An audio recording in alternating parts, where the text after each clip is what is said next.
На днях закончилась Нобелевская неделя, и в конце концов по традиции была вручена Нобелевская премия по экономике. Лауреатами стали трое исследователей из США – Даррен Асимоглу, Джеймс Робинсон и Саймон Джонсон. Они получили премию за то, что смогли доказать – богатство нации формируется под влиянием политических институтов. Мысль эта далеко не новая, и даже доказательство, за которое ученые получили премию, было сформулировано лет 20 назад. Уже почти классика. Но классика, не теряющая актуальности. Сегодня обсудим, как именно Асимоглу, Робинсон и Джонсон сделали научным знанием предположение, что демократия – один из важнейших факторов экономического процветания. Да, мы не выходили 2 дня. По-моему, такое впервые на канале, точно за последние несколько лет.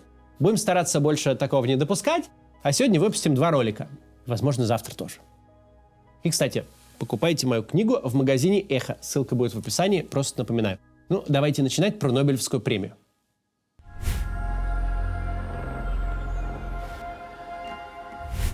Начнем давайте вот с чего. Очень важно понимать, почему одни страны богатые, а другие нет. Беднейшие 50% населения планеты владеют всего 2% мирового богатства, и большая часть этого неравенства приходится на экономический разрыв между странами. Если знать, что именно провоцирует такую разницу, можно скопировать формулу успеха богатых стран, применить ее в бедных и тем самым сократить неравенство и справиться с бедностью. Конечно, простые объяснения этой разницы существовали всегда. Их и сейчас иногда можно услышать. Обычно это были рассуждения в духе, мол, одни народы умные, а другие глупые, и оттого разбогатеть неспособные. Или, например, легко объяснить бедность граждан страны климатом. У нас, дескать, холодно и ничего не растет. Или жарко и ничего не растет. Можно вернуть демографию. У нас недостаточно населения. Или, наоборот, слишком высокая его плотность. Можно сослаться на ресурсы. У нас нет полезных ископаемых, так что мы обречены на отставание. Или наоборот, у нас их дофигища, так что мы обречены на ресурсное проклятие.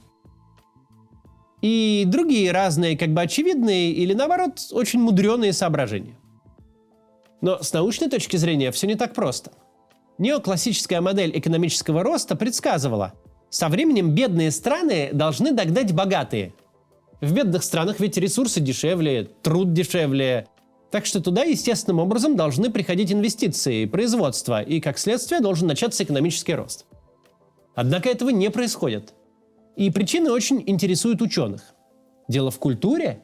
Мало ли, вдруг правда норма сбережений зависит от того, одобряет ли национальная культура экономию и бережливость. Или, может быть, дело в религии? Какое-то время это предположение всерьез обсуждалось. Все эти разговоры о протестантской этике, которая якобы сделала Америку такой успешной. Или, может быть, правда дело в географии и климате? Или все же в политических институтах? Очень сложно понять, какой фактор главный, если все они действуют одновременно. И нельзя их поочередно поотключать, чтобы оценить результат.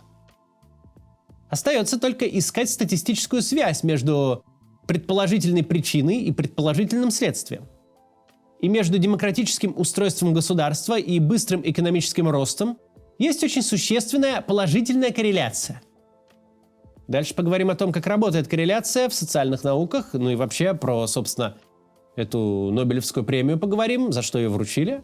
Но сначала посмотрите некоммерческое объявление о театре Жени Беркович. Если вы живете в Нидерландах или будете там в конце осени, обязательно посетите гастроли независимого театра Жени Беркович, дочери Сосо. Очень этим поможете театру, артистам и самой Жене Беркович, которая сейчас находится в тюрьме за свою творческую деятельность. Коллектив выезжает в Европу впервые и делает это аж с 2 спектаклями. Один из них покажут в воскресенье, 27 октября, в городе Хенгело, у границы с Германией. Спектакль «Считалка» рассказывает о самом напряженном моменте в абхазо-грузинском конфликте с точки зрения 2 подростков. После спектакля будут еще обсуждения и мастер-классы от актрис. Другой спектакль «Наше сокровище» будет в Амстердаме 29 октября, но билетов там немного осталось. Так что обратите внимание на спектакль в Хенгело. Или посетите в Амстердаме видеопоказ того самого спектакля «Финист. Ясный сокол», в котором российские власти усмотрели оправдание терроризма. Видеопоказ пройдет 30 октября, сразу после него будет встреча с актрисами и дискуссия. Ее модератором станет одна из ведущих специалистов в Нидерландах по русской культуре Шенк Схейн. Приходите, если будете в то время поблизости. Посетив эти мероприятия, вы поддержите независимый театр, который до сих пор существует в России, несмотря ни на что. Часть вырученных средств будет направлена лично Жене Беркович и ее семье. Все ссылки в описании. Продолжаем. В социальных науках есть очень интересная сложность. Чем больше данных собирается, тем больше между этими данными статистических связей. За многие из них хочется ухватиться и сказать: вот же доказательства. Страны с демократическим устройством экономически более успешны, чем автократии. Связь налицо. Но если подходить к доказательству теории всерьез, сначала нужно убедиться, что корреляция не случайная. Потому что если хорошенько перетряхнуть статистику, можно очень много разных корреляций найти, которые будут случайными. Например, чем больше сыра продают в США, тем больше людей погибают, запутавшись в простынях. Можно найти и такую корреляцию. Продажа телефонов порой коррелирует с числом медведей, убитых на охоте, а экономический рост часто идет в ногу с успехом национальных сборных. Между всеми этими событиями нет реальной связи, а статистическая есть. Кроме того, в случае с демократией и экономическим успехом нужно еще доказать, что из этого причина, а что следствие. Демократические институты стали причиной экономического роста или наоборот? Только после того, как страна стала богатой, она смогла позволить себе такую роскошь, как демократию. Причем кейсы тут мало что доказывают. Китай, например, долгое время демонстрировал серьезный экономический рост безо всякой демократии. А в Южной Корее сначала случилось экономическое чудо, и только потом началась демократизация. Именно в этом заслуга нынешних лауреатов премии по экономике. Они нашли надежное доказательство, что демократические институты не просто коррелируют с экономическим ростом, а являются его первопричиной. Начали они с того, что обнаружили очень важную связь, которая может показаться случайной.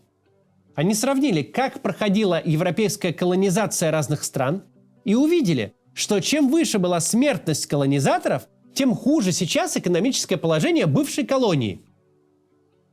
При этом, говоря о смертности поселенцев-колонизаторов, мы рассуждаем о событиях 300, 400 или даже 500-летней давности. Как гибель людей столько лет назад может влиять на современное положение в десятках разных государств? Исследователи выявили два основных фактора, которые влияли на смертность колонистов.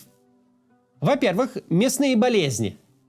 Если в осваиваемой стране были распространены инфекции, с которыми в Европе не столкнешься, то смертность среди колонизаторов, не имеющих к ним иммунитета, была очень высокой. Разумеется, перспектива мучительной смерти от укуса комара энтузиазму новых переселенцев не способствовала. Во-вторых, если в колонизируемом регионе было большое местное население, оно редко радовалось, что понаехали тут европейцы и раскатали губу на ресурсы. Разумеется, возникали стычки и конфликты. А раз уж населения в этом регионе много, то колонизаторам прилетало нехило, многие из них погибали. Новые же потенциальные переселенцы вряд ли хотели повторить судьбу предшественников.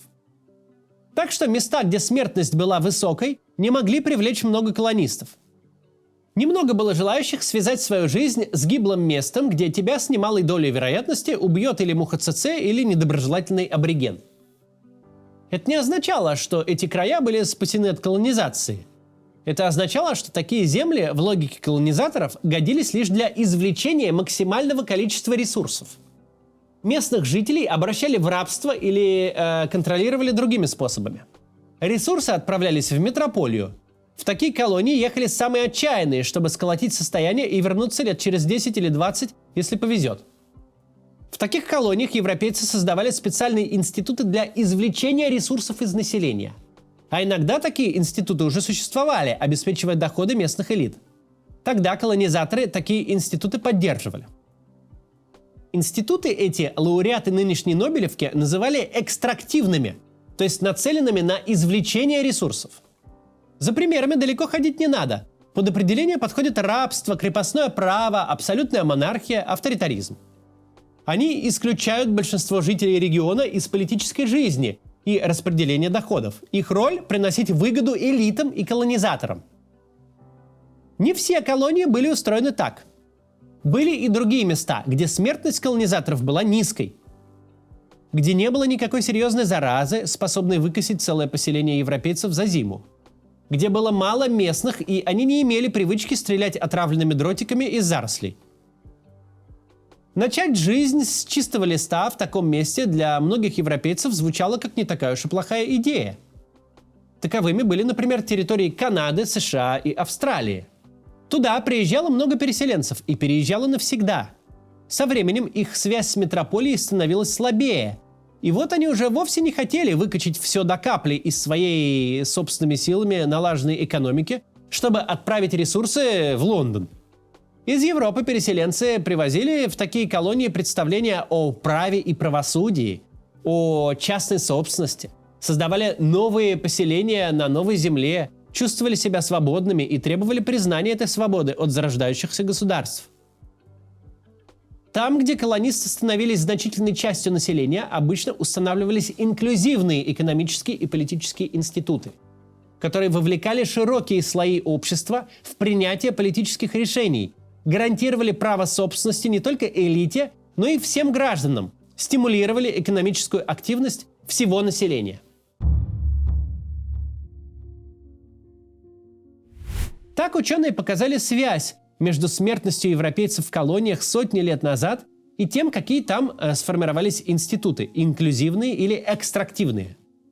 А затем сформулировали гипотезу – регионы, которые до колонизации были более экономически развитыми, должны были бы первыми стать жертвами самой безжалостной колонизации. Если экономические и политические институты в самом деле существенно влияют на богатство наций и стран, то территории, которые были бедными и безлюдными 500 лет назад, сейчас должны быть существенно богаче тех, что были густонаселенными и богатыми до колонизации. Если бы все оказалось так, то подобный радикальный поворот можно было бы объяснить только институтами, выстроенными под влиянием колонизаторов. Проблема такого исследования в ограниченности информации.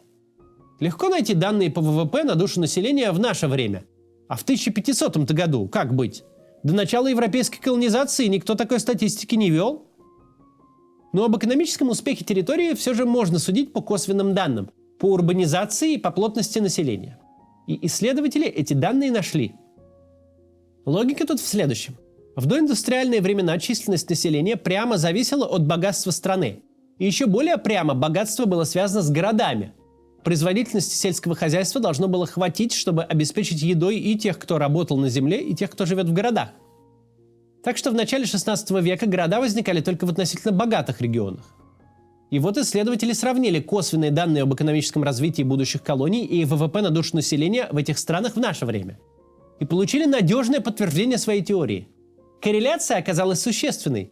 Прежде бедные территории, опираясь на инклюзивные институты, со временем стали богатыми странами.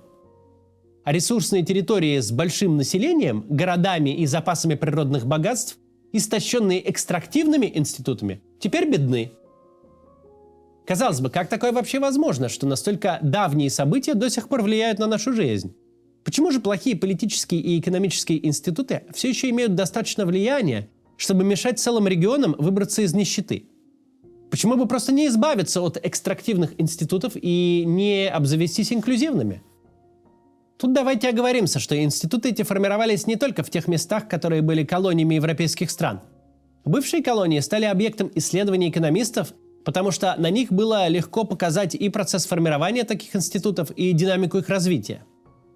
И наблюдение за этой динамикой показало, обе группы институтов демонстрируют высокую устойчивость. Конечно, мало где сейчас сохранилось рабство, которое было обычным делом в 17-18 веке. Но сама суть колониальных институтов после обретения колониями независимости изменилась мало. Там, где были закреплены права собственности, закреплены свободы, там было возможно участие граждан в политической жизни. Продолжилось развитие демократических институтов. Это инклюзивные институты. А там, где права населения были ограничены, а государственная система была заточена на эксплуатацию сограждан, при обретении независимости элиты стремились сохранить статус-кво. В заключение еще можем сказать, что по другим публикациям, не тем, за которые авторы получили Нобелевку, мы знаем, как они оценивают политические и экономические институты России. Тут никакого сюрприза нет. По мнению исследователей, Россия не была страной с инклюзивными институтами ни на одном этапе ее развития. ни как Российская империя с ее крепостным правом и самодержавием, ни в советский период, когда нормой были принудительный труд и поражение в правах крестьян, которые не могли уйти из колхозов, ни современная нам путинская Российская Федерация, в которой руководство сосредоточено на извлечении нефтяной ренты и отняло политические права у граждан. Россию, как, кстати, и Китай, авторы видят странами, чей экономический рост ограничен собственными институтами, которые достигли потолка и смогут преодолеть его, только изменив институты на более инклюзивные. Но не все так уныло и безнадежно, как может показаться. Во-первых, давайте иметь в виду, что когда-то экстрактивные институты были почти единственным вариантом устройства государства. И тем не менее, большое число стран в определенный момент справилось с переходом к инклюзивным институтам. А во-вторых, после того, как инклюзивные институты закрепляются в обществе, повернуть колесо назад уже практически невозможно. До вечера.